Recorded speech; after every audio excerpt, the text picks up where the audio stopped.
Assalamualaikum warahmatullahi wabarakatuh. Saya Yunia Rahman dari Universitas Nahdlatul Ulama Pasuruan, Prodi Teknik Industri, semester 6 dengan nomor NIM 10 11 42 20 38. Di sini saya akan menjelaskan tentang fishbone diagram atau yang disebut dengan diagram sebab akibat. Baik, sebelumnya apa sih fishbone diagram itu? Diagram cause and effect atau diagram sebab akibat adalah alat yang membantu mengidentifikasi, memilah, dan menampilkan berbagai penyebab yang mungkin dari suatu masalah atau karakteristik kualitas tertentu. Diagram ini menggambarkan hubungan antara masalah dengan semua faktor penyebab yang mempengaruhi masalah tersebut. Diagram ini sering juga disebut dengan diagram Ishikawa, sesuai dengan penemunya, yakni Profesor Kaoru Ishikawa dari Universitas Tokyo pada tahun 1943. Pada slide selanjutnya ini, saya menampilkan gambar atau bingkai fishbone diagram sesuai dengan namanya fishbone diagram, yaitu diagram tulang ikan. Seperti membentuk tulang ikan, yaitu di kepalanya itu menjadi akibat dan badan sampai ekornya itu menjadi sebabnya. Di situ ada ranting, ada cabangnya yang membentuk seperti duri-duri ikan. Adapun bagian-bagian dari diagram fishbone, ada yang pertama, ada bagian kepala ikan. Kepala ikan biasanya selalu terletak di sebelah kanan. Di bagian ini tertulis event yang dipengaruhi oleh penyebab-penyebab yang nantinya ditulis di bagian tulang ikan. Event ini sering berupa masalah, topik yang akan dicari tahu penyebabnya. Baik, kemudian yang di bagian tulang ikan, itu bagian ini biasanya tertulis kategori-kategori yang biasa mempengaruhi terhadap masalah atau topik tersebut, yang menjadi penyebab dari masalah tersebut. Biasanya itu ada orang, metode, kemudian yang ketiga itu material, 4 mesin, yang kelima pengukuran atau informasi, dan yang terakhir yaitu lingkungan, penyebab lingkungan. Bisa kita lihat pada slide gambar yang saya beri, di situ ada format diagram sebab akibat atau diagram fishbone. Baik, kita akan lanjut ke slide yang berikutnya, yaitu tentang manfaat diagram fishbone. Diagram fishbone dapat digunakan untuk menganalisis permasalahan baik dari level individu, tim maupun organisasi. Kemudian, terdapat banyak kegunaan atau manfaat dari pemakaian diagram fishbone ini dalam analisis masalah. Manfaat penggunaan diagram fishbone tersebut antara lain yang pertama, yaitu membantu menentukan akar penyebab masalah dengan pendekatan yang terstruktur. Kemudian yang nomor 2, mendorong kelompok atau untuk berpartisipasi dan memanfaat pengetahuan kelompok tentang proses yang dianalisis. Yang ketiga, menunjukkan penyebab yang mungkin dari variasi atau perbedaan yang terjadi dalam suatu proses. Dan yang keempat, meningkatkan pengetahuan tentang proses yang dianalisis dengan membantu setiap orang untuk mempelajari lebih lanjut berbagai faktor kerja dan bagaimana faktor-faktor tersebut saling berhubungan. Yang kelima, atau yang terakhir, mengenali area di mana data seharusnya dikumpulkan untuk mengkaji lebih lanjut. Begitu. Baik, selanjutnya kita ke slide langkah-langkah pembuatan diagram fishbone. Langkah yang pertama, yakni menyepakati permasalahan utama atau topik yang akan dianalisis atau dianalisa. Pada langkah pertama ini harus dilakukan kesepakatan terhadap sebuah pernyataan masalah atau problem statement. Pernyataan masalah tersebut kemudian diinterpretasikan sebagai efek atau secara visual dalam fishbone seperti di kepala ikan. Menjadi problem statement-nya ditaruh di bagian kepala ikannya. Begitu.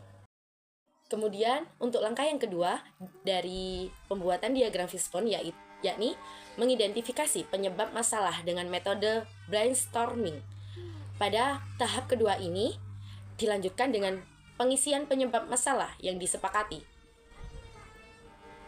Menurut Gaspard dan Fontana pada 2011 pengelompokan penyebab masalah menjadi 7, yakni manpower atau SDM manusia, kemudian machines mesin dan peralatan, metode, material bahan baku, media, motivation atau motivasi, dan yang terakhir money atau keuangan.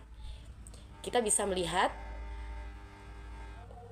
bagan atau struktur dari diagram Fishbone untuk menempatkan dari berbagai pengelompokan penyebab yang tadi saya sebutkan. Yang untuk yang paling kanan yakni kepala ikan sampai ke yang terakhir yakni lingkungan. Baik, untuk langkah yang ketiga, langkah yang selanjutnya yakni identifikasi kategori penyebab yang tadi sudah disebutkan. Kategori-kategori ini antara lain untuk kategori biasanya yang digunakan dalam dunia industri manufaktur itu ada 6 kategori saja. Yang pertama, mesin atau teknologi. Yang kedua, metode atau method. Yang ketiga, material atau bahan baku. Yang keempat, manpower, tenaga kerja atau tenaga ahlinya. Yang kelima, measurement atau pengukuran atau inspeksi. Kemudian yang keenam, modern nature, yakni lingkungan. Langkah yang selanjutnya, langkah yang nomor 4, pembuatan diagram Fishbone, yakni menemukan sebab potensial. Setiap kategori mempunyai sebab-sebab yang perlu diuraikan melalui sesi brainstorming. Saat sebab-sebab dikemukakan selanjutnya, tentukan bersama-sama di mana sebab tersebut harus ditempatkan dalam diagram Fishbone, yakni tentukan di bawah kategori yang mana gagasan tersebut harus ditempatkan dan menjadi akar-akar dari kategori-kategori tadi yang akan membentuk tulang ikan. Kemudian ada langkah yang kelima, yakni mengkaji kembali. Setelah kita mengetahui kategori-kategori tersebut sebabnya apa, kemudian kita mengkaji kembali. Selanjutnya adalah menginterpretasikan dan mengkaji kembali diagram sebab akibat tersebut mulai dari masalah awal hingga ditemukan akar penyebab tersebut. Kita kaji, kita analisis, dan kita evaluasi kembali penyebab-penyebab tersebut. Apakah benar atau efeknya besar atau minim, begitu. Kemudian di langkah yang keenam atau langkah yang terakhir ini, yakni ada mencapai kesepakatan. Setelah proses interpretasi dengan melihat penyebab yang muncul secara berulang, didapatkan kesepakatan melalui konsensus tentang penyebab sehingga sudah dapat dilakukan pemilihan penyebab yang paling penting dan yang dapat diatasi. Selanjutnya adalah memfokuskan perhatian pada penyebab yang terpilih melalui konsensus tersebut untuk hasil yang lebih optimal dan perbaikan berkelanjutan. Kemudian kita beranjak di kelebihan dan kekurangan diagram Fishbone. Kelebihan dari diagram Fishbone sendiri yakni dapat menjabarkan setiap masalah yang terjadi dan setiap orang yang terlibat di dalamnya dapat menyumbangkan saran yang mungkin menjadi penyebab masalah tersebut. Untuk kekurangannya sendiri dari diagram Fishbone adalah opinion based on tool dan didesain membatasi kemampuan tim atau pengguna secara visual dalam menjabarkan masalah yang menggunakan metode level way yang dalam kecuali bila kertas yang digunakan benar-benar besar untuk menyesuaikan dengan kebutuhan tersebut, serta biasanya voting digunakan untuk memilih penyebab yang paling mungkin yang daftar pada diagram tersebut, yang terdaftar pada diagram tersebut. Saya akan mencontohkan penggunaan diagram Fishbone dalam studi kasus tertentu atau studi kasus dari perbaikan kualitas barang atau kue, yakni roti Choco Chips. Karakteristik produknya sendiri yakni roti Choco Chips adalah roti yang memiliki cita rasa manis dengan adanya taburan dari Choco Chips bertekstur empuk dan dikemas dalam bentuk menarik. Pada umumnya roti ini dengan kualitas baik itu memiliki ciri-ciri tidak bantat, tidak berjamur, warnanya kuning keemasan. Remah roti beragam dan halus, pengembangan volume sesuai daya simpan maksimal 1 minggu. Apabila terlalu lama daya tahannya maka diindikasikan mengandung bahan kimia yang tidak rekomendasikan. Kemudian kita mengidentifikasi diagram alur pembuatannya dulu dari produk yang mau kita identifikasi masalahnya, yaitu di sini saya mengidentifikasi diagram alur pembuatan kue roti choco chips tadi, yaitu bahannya ada tepung terigu, tepung mokaf, gula, telur, margarin, dan ragi. Kemudian masing-masing ditimbang sesuai takaran, sesuai resep, kemudian dicampur dengan mixer, ditimbang untuk dibentuk sama ukurannya, dan dibentuk di oven dengan suhu 180 derajat Celcius selama 10 menit, kemudian didinginkan, dikemas, dan kemudian dipasarkan. Setelah kita memproduksi produk tersebut, ternyata ada masalah yang muncul, yakni roti tidak mengembang. Maka kita analisis apa penyebab dari masalah tersebut, sehingga masalah yang muncul yakni ada tata letak penataan ruang produksi yang kurang pas, kemudian ada kalau di tenaga kerja, faktor tenaga kerjanya tidak disiplin, ada komposisi bahan yang tidak tepat begitu di tenaganya, kemudian di metodenya ada bisa lama proses mixing atau mixernya, bisa juga pernipan tidak sempurna mengembangnya dan proses pengovenannya tidak sempurna atau kurang lama atau tidak bermaksimal begitu.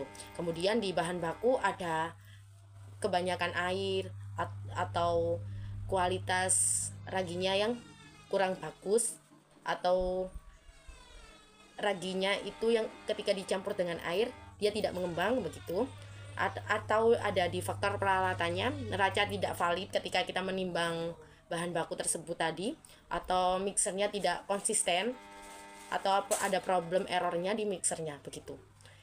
Kita analisis penyebab-penyebab yang mungkin terjadi dan kita gambar pada bagian tulang-tulang ikan di diagram fishbone tersebut.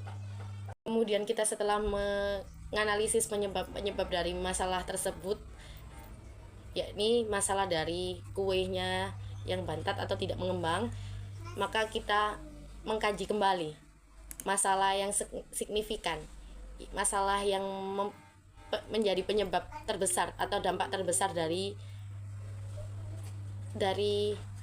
bantatnya atau tidak mengembangnya kue tersebut. Dan kemudian setelah kita kaji, kita mencapai kesepakatan dan mencari solusi perbaikan dan mengantisipasi untuk keberlanjutan. Baik, sekian penjelasan tentang diagram fishbone dari saya. Saya Yuni Rahman, mohon maaf bila ada salah kata. Wassalamualaikum warahmatullahi wabarakatuh.